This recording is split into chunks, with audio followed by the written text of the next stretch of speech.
The Siege of Limerick is one of the most significant and historic events in this city's past. In August 1691, beset by William III's forces, the Jacobite defenders retreated behind the walls of the city, and one of Ireland's bloodiest sieges began. But that was then, and this is now.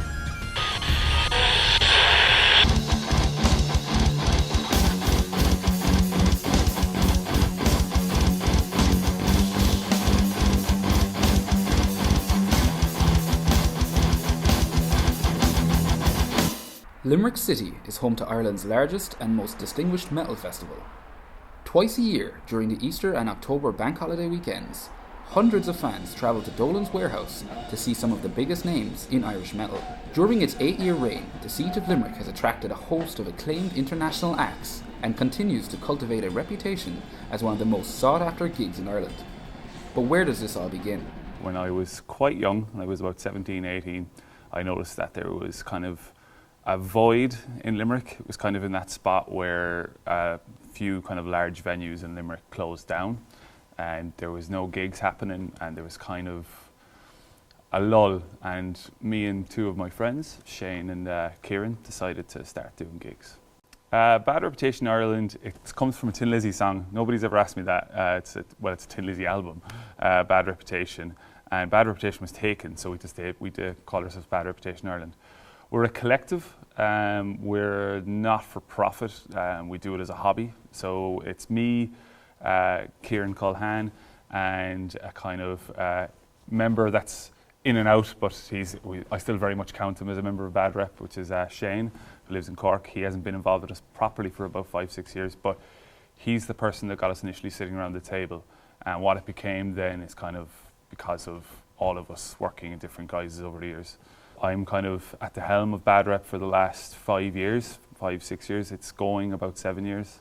And we're just, I suppose, we're the glue that brings the Limerick Metal scene together, and we run gigs, we run them very honestly, we try and run them as cheaply as we can, and we try to be as nice and as fair to bands as we can. I think metal is a very, very interesting genre of music, because obviously there's a whole range of sub-genres contained within that. I mean, you know, things like even grindcore or death metal or black metal or thrash, and all of these different kind of sub-genres that are aligned under this one large umbrella of metal.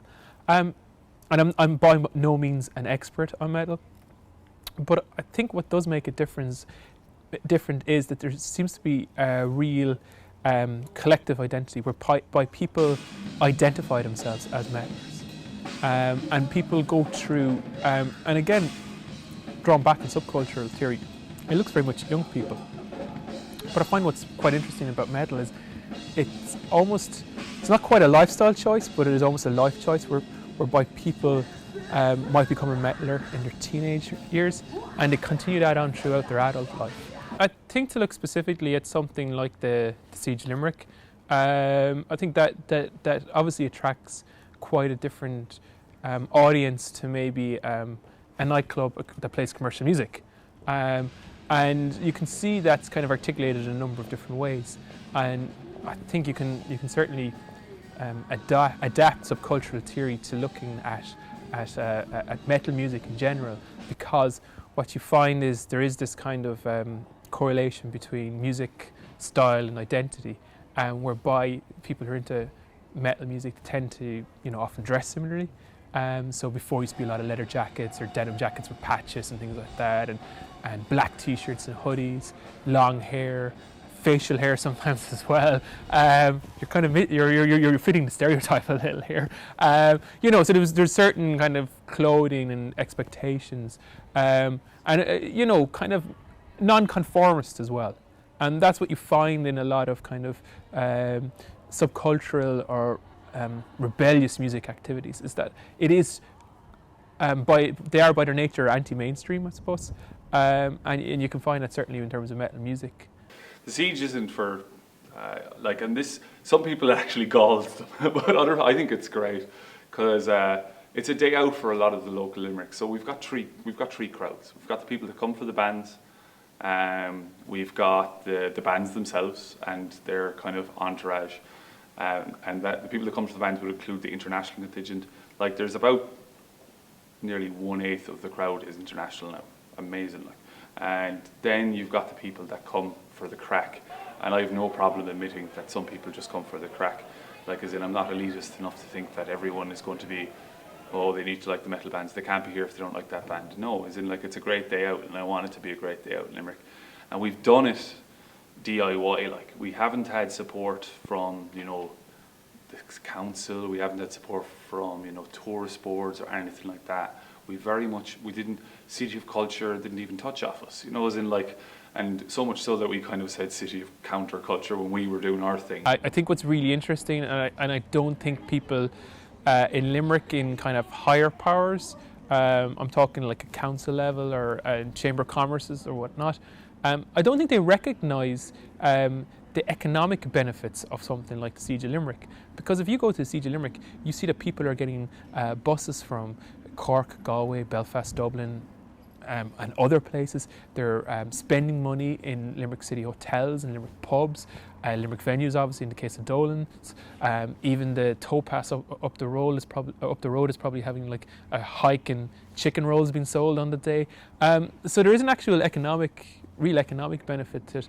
But it's obviously very, even though it takes place in probably the largest venue in the city, it's still quite an underground event in a sense. Kieran is all the tech side of stuff, and he's absolutely invaluable with that sort of thing. Like, I need him. I remember there was a conversation we had where he said to me, "Oh, you take it. You do everything for the Siege. Like, I actually feel like," and like, he didn't say it in a bad way. He was kind of like, he almost felt a bit bad that he hadn't done anything for the booking part. And I was like, Kieran, the day would fall apart if it wasn't for you. Like, started playing with my I have a twin brother, so like we started playing music. We got into metal. We started playing with some friends, and like one thing led to another. We formed a band. There was a bit of talk on Metal Ireland, like the website, about running gigs, and I chimed in, and some of the guys from bands down in Cork that I, you know, the likes of Faroon and Sirocco, they saw my post and they were like, "Oh, this guy's running gigs in Limerick." So then they contacted me via PM on Metal Ireland and asked if I'd be interested in running shows for them, putting them on in Limerick because they were looking for a gig. So that's how I got started, really. More people kind of started asking about putting on gigs, like, you know, in Limerick, and then shortly after that, Shane got in contact with me and everything just kind of snowballed. It was always metal. That's what I listened to. So it was always metal. Like, you know, I bring the technical side of things. I have like a lot of equipment, so I supply that, and then like I work as a sound engineer, so I know how to go between the venue and the bands in making sure that everybody has the right equipment, that they know what time they're supposed to be there, that the venue has enough microphones, and that the engineer has all the information that they're going to need in order to make the show work. Particularly with the Siege, where you have like 30 plus bands, so then you've got, you know, an awful lot of technical stuff. Like, I mean, on a normal regular band gig, you'd be talking 3 or 4 bands, so, you know, the equipment is a lot easier, but it's more the same kind of thing, just on a much grander scale with the Siege, because you've got like 30 bands. So, you know, like, we need an amp, we also need an amp. Those bands are playing at the same time. How are we going to make this work, kind of a thing? so what do I bring to the Siege? I kind of keep my pulse on what's going on on the underground metal scene. We are an underground metal event, and the booking part of it, you need to be a little bit of a good cop and a bad cop. So at times I'm the good cop, and at times I'm the bad cop. And like, when you're running gigs, you need to have an idea they're going to work. I think the Siege is a phenomenal event. I think it brings the metal community in Ireland together in a wonderful way. You get all kinds of talent from Ireland and from abroad, and the atmosphere is buzzing every time. I feel like Siege is a lot of fun, and it brings a lot of people closer together that like the same type of music. I love the Siege. It's everyone gets together, get to listen to bands, meet friends, have the crack, and the Siege is the Siege in Limerick. Come hell or high water, money or no money at all, I wouldn't miss it for the world. It's just great crack. I think the fact that the Siege is free is huge. You know, it's like the bands, like world-class bands, like headline it, you know, and the whole job. And it really is like the best bands in Ireland. All ages, you know. is it? You know, and I think it's if you want to experience like live music in a sort of community thing where everyone's really involved, everyone's really happy to be there, and really want to see the music, and like everyone's having a good time. It's like, yes, one of the best things I've seen. The fact that you have a choice, 3 stages, I mean, you can just go between either. You don't like what's on the main stage, you go upstairs, you go downstairs. It's going to be something for everybody, you know. So I think the Siege is so popular because it's an alternative gig, it's great atmosphere, it's great music, and it's free, of course. And everyone always comes to free gigs. I definitely think that part of its success has been the free in thing, that we just like, it's something that we used to do with all of our shows. Every gig used to be free in. We had like Metal After Mass was our weekly gig that we used to run, and they were always free in. And when we did the first Siege, we said we'd go free in as well. And I think it's something that's really helped us, because a lot of people are like, oh, it's mad, how'd you do it for free, and you should charge a $5, or you know, you should ticket it or whatever. But I think what it does is it allows us to get the people who are curious to come in and have a look. And once they come in, then they see what it's like, and they're like, ooh, this is cool. I mean, I've met guys from alt rock bands and indie bands, and like, you know, some of the more, like, I suppose you'd say normal bands. You'd find them wandering around the Siege, like, you know, and you know, I know them, so I'd stop up and have a chat, and they always have such good things to say about it, and they'd never come in if they had to pay. Like, I mean, and I think that holds true for a lot of people. It's the major point of contention. Like, there's been a few big metalers in Ireland, like I suppose like bands like Primordial and stuff like that have asked me, oh, why is it free, like, and stuff like that. And everyone, I get asked at every interview I've ever done, I've got asked, why is it free? It started as free because we wanted to have, like, you know, a local day out where it didn't matter, because I was saying, like, unemployment was very high in Limerick. It didn't matter how many euros you had in your pocket. You could come in and enjoy a few bands, have some crack with your mates, and everyone was on an equal footing. And if people are annoyed that it's free in other parts of the country, fuck them. Yeah, we get all sorts of bands playing at the Siege. There's a pretty wide range of stature, I guess you'd say. We get bands that are all the way up to international touring bands. I mean, the likes of Primordial, who are like, they're an Irish band, but I mean, they're massive. I mean, I saw them play to like 15,000 people in big marquee in Belgium at a festival, and then to see them play in front of like 600-700 people in Dolan's. I mean, it's a different atmosphere. It's fantastic. we were playing the main stage for the first time, so the sound was amazing, and the big room there as well. There's a lot of people there. Yeah. The bass sounded fucking brilliant as well now.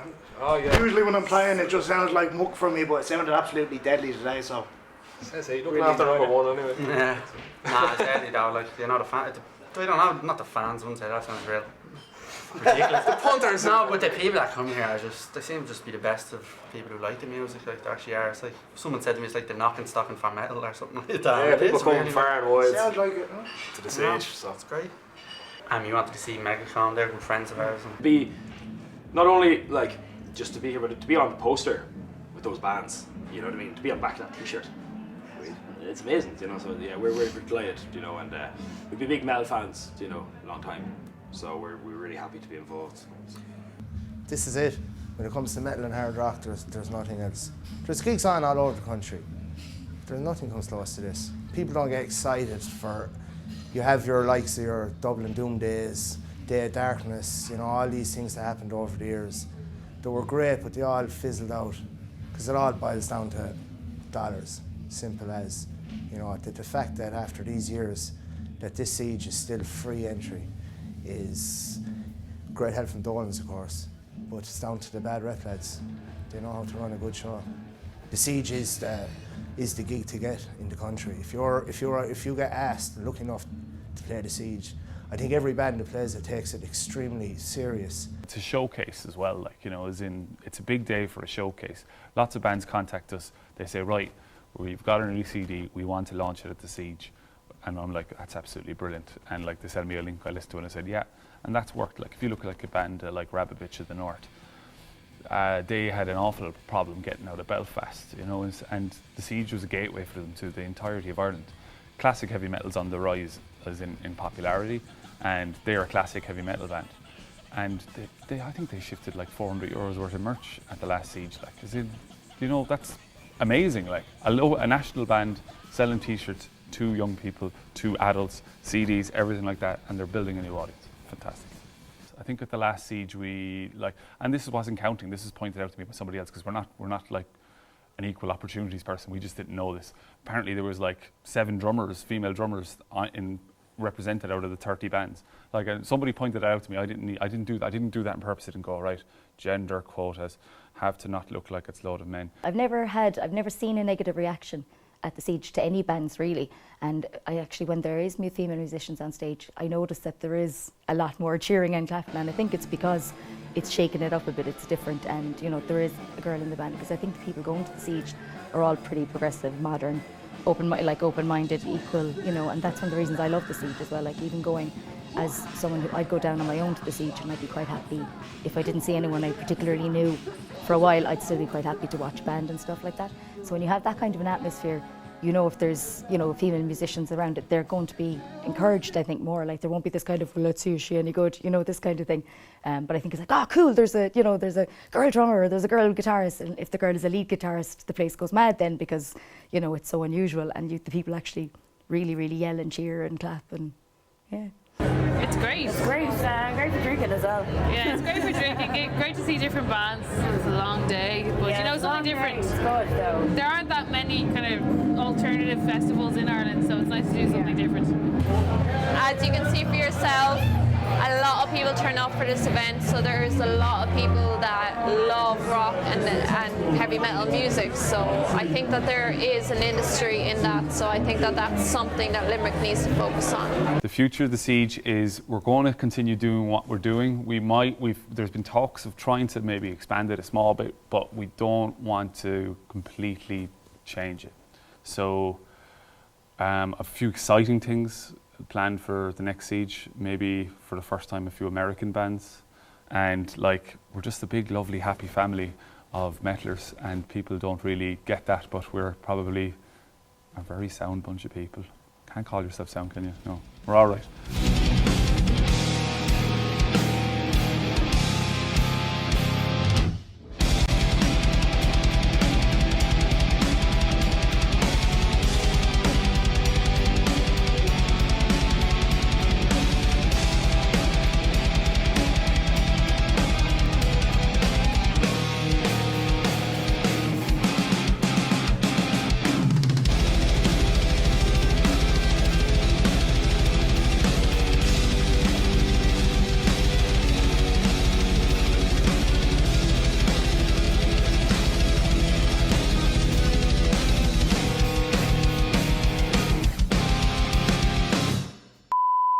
Here we go. This is why the Siege is popular. Great bands, and it's an all-day drinking festival with your fucking mates. That's kind of the cool thing about it. And I've always really enjoyed that.